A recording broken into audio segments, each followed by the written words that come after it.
Assalamualaikum warahmatullahi wabarakatuh. Kembali lagi dengan saya Muhammad Rahman Nasir. Di sini saya ingin memberikan penjelasan mengenai sebuah aplikasi yang sudah saya download beberapa hari yang lalu. Jadi dari beberapa aplikasi yang sudah saya download, saya memilih salah satu aplikasi yang menurut saya mudah saya gunakan, yaitu aplikasi Figma.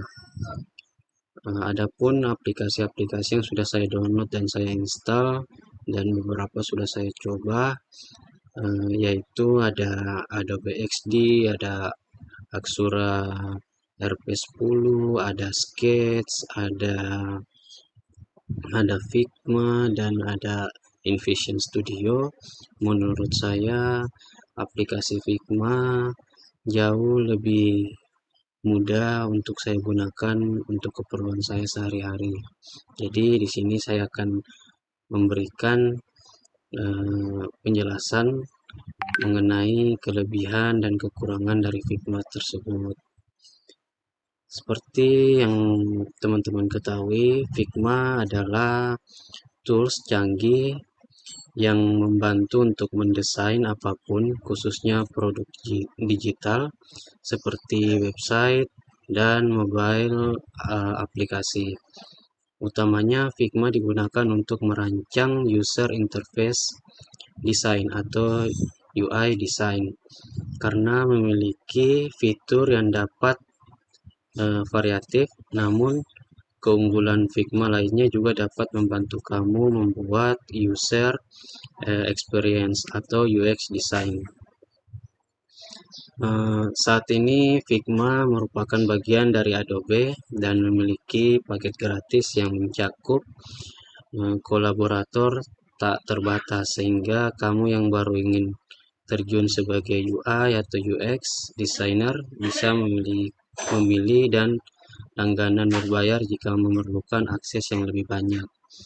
Adapun fitur utama pada Figma, yaitu yang pertama itu prototype. Aplikasi Figma menyediakan fitur prototype dalam melakukan proses desain saat membangun website maupun aplikasi. Ada berbagai fitur prototype yang dapat kamu coba, seperti GIF hingga ragam jenis interaksi yang dapat kamu coba. Yang kedua itu desain. Figma menawarkan berbagai fitur desain yang menarik dan membuat desain yang kamu buat secara responsif dan otomatis menggunakan plugin. Atribut desain yang bisa kamu coba seperti OpenType, Pen Tool Modern, Straight to Fill, dan lain-lain. Yang ketiga itu collaboration.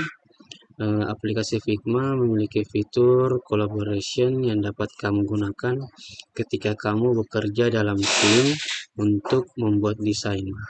Fitur ini akan memudahkan kamu bekerja sama dalam satu pack yang akan otomatis tersimpan secara real time. Yang keempat itu desain sistem. Melalui fitur ini kamu dapat menikmati library dan aset yang lengkap dalam aplikasi Figma. Adapun manfaat dari Figma yang saya rasakan itu adalah yang pertama, dapat bekerja di semua platform. Aplikasi Figma ini bisa digunakan di komputer maupun yang memiliki web browser, Mac, PC Windows, perangkat Linux, ataupun bahkan Chromebook juga bisa. Yang kedua itu sangat bagus untuk mendapatkan feedback desain.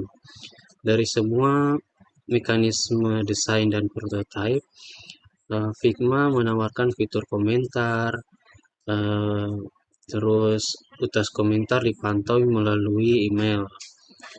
Yang ketiga itu file proyek di Figma itu di satu tempat. Jadi aplikasi Figma ini mengelola organisasi file dengan menampilkan proyek dan file terkait di jendela khusus.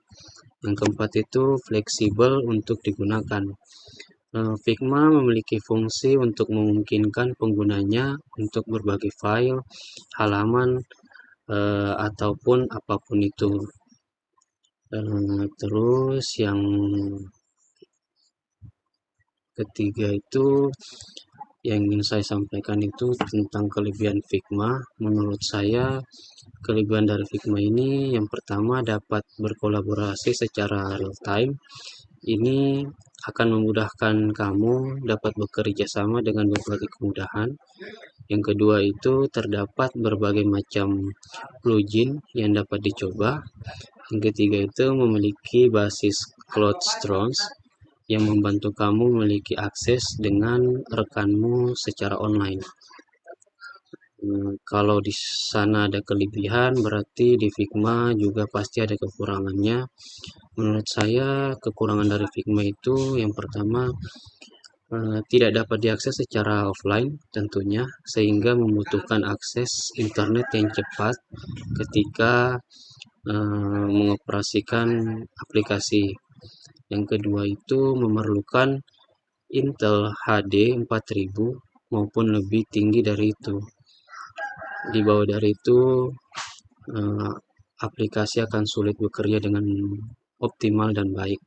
Dan yang ketiga itu adanya local change yang dapat mempersulit pengguna untuk melihat berbagai perusahaan desain. Jadi teman-teman, itu tadi sedikit penjelasan dari aplikasi Figma. Aplikasinya tampilannya seperti ini teman-teman.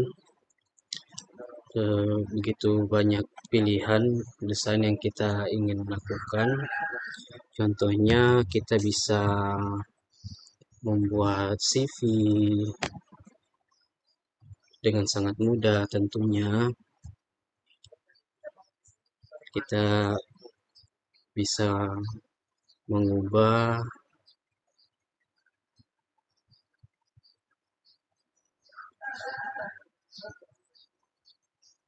dan mendesainnya sesuai keinginan kita. Kita bisa membuat CV dengan sangat mudah menggunakan aplikasi Figma.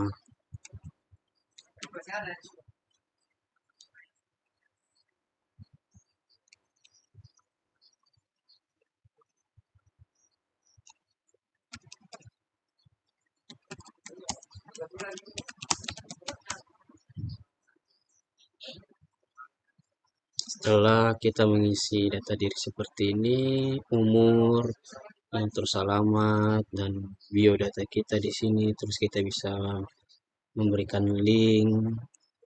Terus di sini tentang personality kita bisa mengeditnya secara mudah, teman-teman. Baik, mungkin cukup sampai di sini penjelasan dari saya. Untuk lebih jelasnya, nanti kita adakan pertemuan berikutnya. Terima kasih. Assalamualaikum warahmatullahi wabarakatuh.